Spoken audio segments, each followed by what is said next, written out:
வணக்கம். மாலை முரசு செய்திகளை விரிவாக பார்ப்பதற்கு முன் தலைப்புச் செய்திகள்.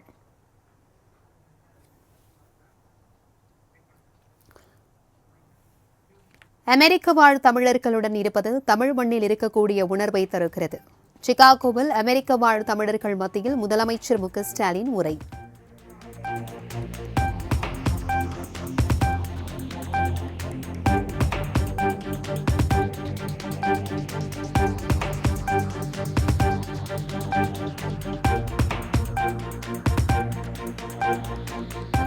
விஜயின் தமிழக வெற்றிக் கழகத்தை அரசியல் கட்சியாக அங்கீகரித்தது இந்திய தேர்தல் ஆணையம். தடைகளை தகர்த்தெறிந்து கொடி உயர்த்தி கொள்கை தீபம் ஏந்துவோம் என விஜய் சூளுரை.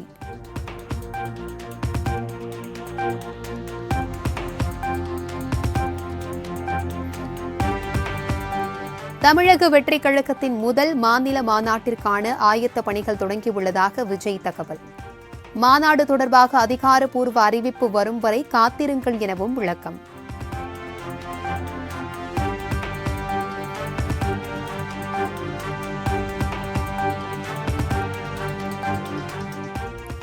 விக்கிரவாண்டியில் தமிழக வெற்றிக் கழக மாநாட்டிற்கு காவல்துறை அனுமதி.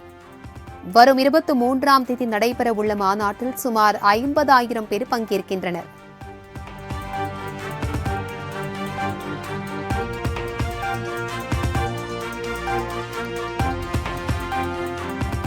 தமிழக வெற்றிக் கழகத்தை அரசியல் கட்சியாக அங்கீகரித்த இந்திய தேர்தல் ஆணையம். தமிழகம் புதுச்சேரியில் தமிழக வெற்றிக் கழகத்தினர் கொண்டாட்டம்.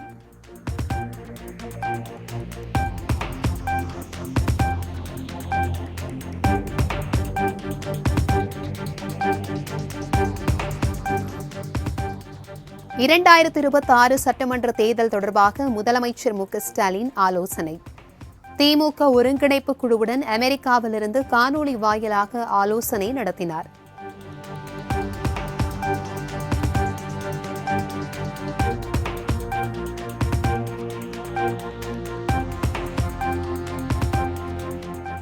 ஜனநாயக நாட்டில் யார் மாநாடு நடத்த அனுமதி கேட்டாலும் அனுமதி தர வேண்டுமென எடப்பாடி பழனிசாமி கருத்து. அதிமுக ஆட்சியில் அனைத்து மாநாடுகள் மற்றும் போராட்டங்களுக்கும் அனுமதி வழங்கப்பட்டதாகவும் விளக்கம். ஆரம்பிக்கலாம். அதே கட்சி ஆரம்பித்து மாநாடு நடத்தினால் அதுக்கு முறையாக அனுமதி கொடுப்பது மரபு. அனைத்து இந்திய அண்ணா திராவிட முன்னேற்ற கழக ஆட்சி இருக்கின்ற வரை எல்லாருக்கும் அனுமதி கொடுத்தோம். அத்தனை போராட்டம், ஆயிரக்கணக்கான போராட்டம் அதிமுக ஆட்சியில் நடைபெற்றது. எல்லாத்துக்கும் அனுமதி கொடுத்தோம். இது ஜனநாயக நாடு. அவருடைய உரிமைகளை கோருவதற்கு அனைவருக்கும் உரிமை உண்டு. அந்த அடிப்படையில் யாரெல்லாம் போராட்டம் நடத்துவதற்கு அனுமதி கொடுத்தோம். யாரெல்லாம் மாநாடு நடத்த வேண்டும் இருக்கிறார்களா காவல்துறை அனுமதியோடு.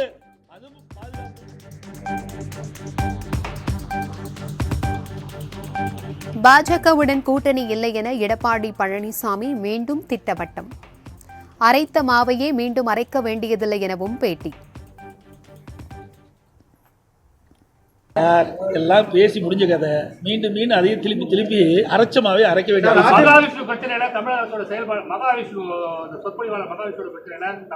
நான் ஏற்கனவே இதை பற்றி நான் தெளிவாக ட்விட்டர்லையும் போட்டேன். அங்கே கோயில்பட்டியில் நிருபர்கிட்ட தெளிவாக சொல்லிட்டேன். நாங்கள் தெளிவாக சொல்லிட்டேன். நான் ஏற்கனவே இது குறித்து ஊடக நண்பர்களுக்கு தெளிவுபடுத்தியிருக்கேன்.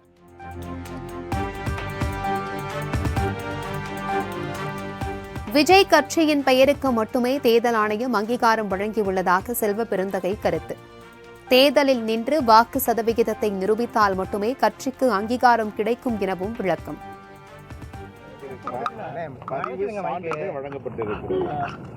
அங்கீகாரம் என்பது தேர்தலில் குறிப்பிட்ட சதவீதம் வாக்குகளை பெற்ற பிறகுதான் ஒரு அரசியல் கட்சியாக அங்கீகாரம் பெறும். இவர் தேர்தலில் இதுவரை நிற்கவில்லை. இனிமேல் தான் தேர்தல் நிற்க போகிறார். அதை பதிவு செய்ததை அங்கீகரித்து பதிவு பெற்ற கட்சி என்று அறிவித்திருக்கிறார்கள். வரவேற்கு.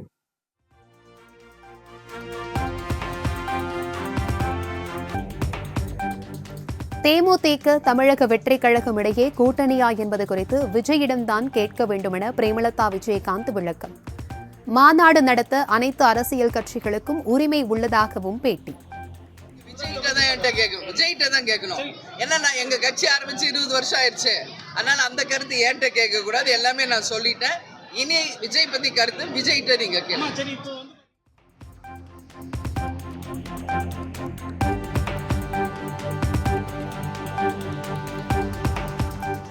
சென்னையில் தென்னிந்திய நடிகர் சங்க பொதுக்குழு ஆலோசனை. சங்க தலைவர் நாசர், பொதுச் செயலாளர் விஷால், பொருளாளர் கார்த்தி உள்ளிட்டோர் பங்கேற்பு.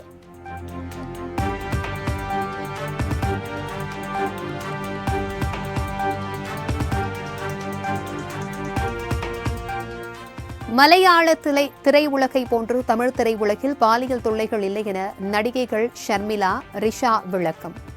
ஹேமா கமிட்டியை போன்று தமிழ் திரையுலகிற்கு கமிட்டி வேண்டாம் எனவும் திட்டவட்டம்.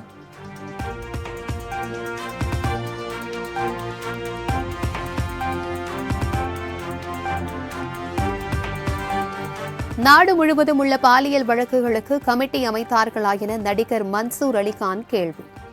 சினிமாவை கேவலப்படுத்தவும் அவமானப்படுத்தவும் சிலர் கட்சி தொடங்குவதாகவும் நடிகர் மன்சூர் அலிகான் விளக்கம். கேவலப்படுத்த, சினிமாவை அவமானப்படுத்த ஒருத்தர் இப்போ கட்சியாக ஆரம்பிக்கிறாங்க. சகோதரர் தம்பி எங்கடா வந்துடக்கூடாதோ, கேரளாலேயும் அந்த குறிப்பிட்ட நடிகர்களை டார்கெட் பண்ணி ஒரு கட்சியில் சேர சொல்லியிருக்கலாம் இல்லையா, என்ன நடந்திருக்கலாம். அல்லது எம்பி அவங்க எதை தாரோம் அப்படின்னு இருக்கலாம், அவங்க மறுத்திருக்கலாம். நீ எப்படா தலை நிமிர்ந்து வாழ்ற பார்த்துடலாம் அப்படின்னு யாரையை விட்டு கம்ப்ளைண்ட் கொடுக்க வச்சிருக்கலாம். சினிமாவை நாங்கள் விட்டு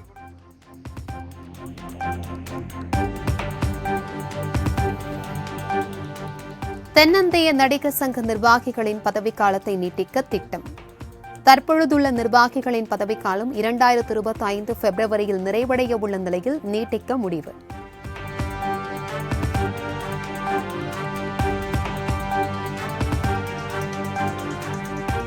ராமநாதபுரம் மாவட்ட கடற்கரை பகுதிகளில் சுற்றுலா பயணிகள் கப்பல் சேவையை இயக்க தமிழ்நாடு அரசு திட்டம். ராமேஸ்வரம், பாம்பன், தேவிப்பட்டினம் உள்ளிட்ட இடங்களை உள்ளடக்கி சுற்றுலா பயணிகள் கப்பல் சேவையை இயக்க முடிவு.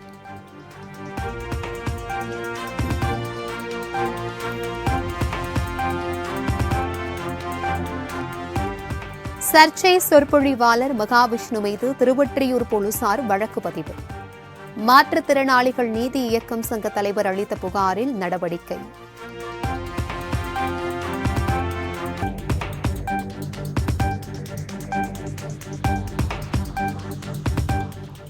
தனது பேச்சு தவறாக புரிந்து கொள்ளப்பட்டதாக கைதான மகாவிஷ்ணு போலீசாரிடம் வாக்குமூலம்.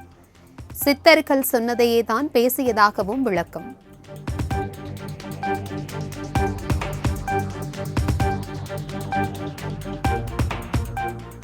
தமிழ்நாடு ஆளுநர் RN ரவி திடீர் டெல்லி பயணம். ஒரு நாள் பயணமாக டெல்லி சென்றுள்ள ஆளுநர் இன்று இரவே சென்னை திரும்புவார் என தகவல்.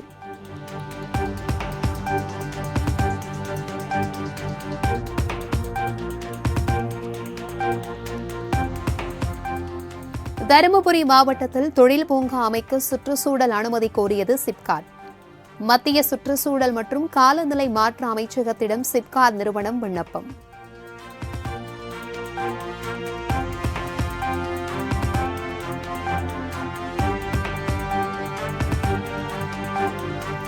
எண்ணூர், நாகை, புதுச்சேரி உள்ளிட்ட 9 துறைமுகங்களில் 1ஆம் எண் புயல் கூண்டு ஏற்றம். மீனவர்கள் மீன்பிடிக்க செல்ல வேண்டாம் என எச்சரிக்கை.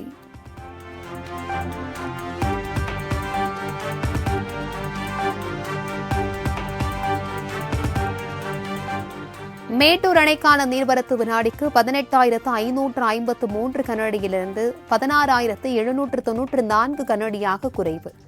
அணையிலிருந்து பாசனத்திற்காக 19,700 கனஅடி நீர் வெளியேற்றம்.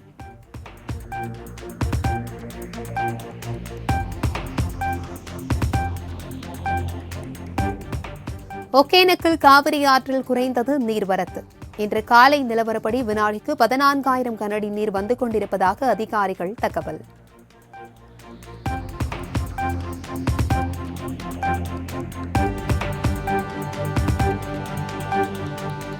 சென்னை கோயம்பேட்டில் தொடர்ந்த உச்சத்தில் சின்ன வெங்காயம் விலை. முதல் தர சின்ன வெங்காயம் கிலோ ஒன்றிற்கு 80 ரூபாய் வரை விற்பனை.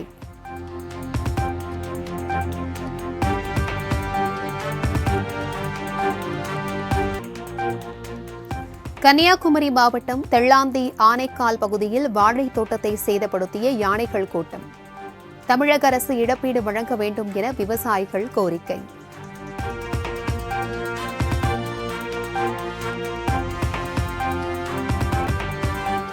இந்தியாவிலிருந்து ஜெர்மனி சென்ற விமானம் வெடிகுண்டு மிரட்டலால் துருக்கியில் அவசரமாக தரையிறக்கம்.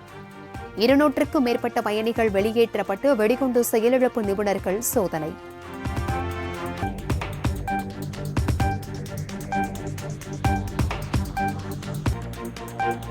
பாரிஸில் இன்று கோலாகலமாக நடைபெறுகிறது நிறைவு விழா.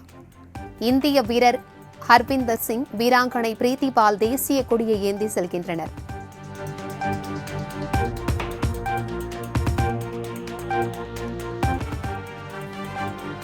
சர்வதேச கிரிக்கெட் போட்டிகளில் இருந்து ஓய்வு பெறுவதாக இங்கிலாந்து வீரர் மொயின் அலி அறிவிப்பு. இந்தியா இங்கிலாந்து T20 உலகக்கோப்பை அரையிறுதிப் போட்டியே மொயின் அலியின் கடைசி சர்வதேச போட்டியாகும்.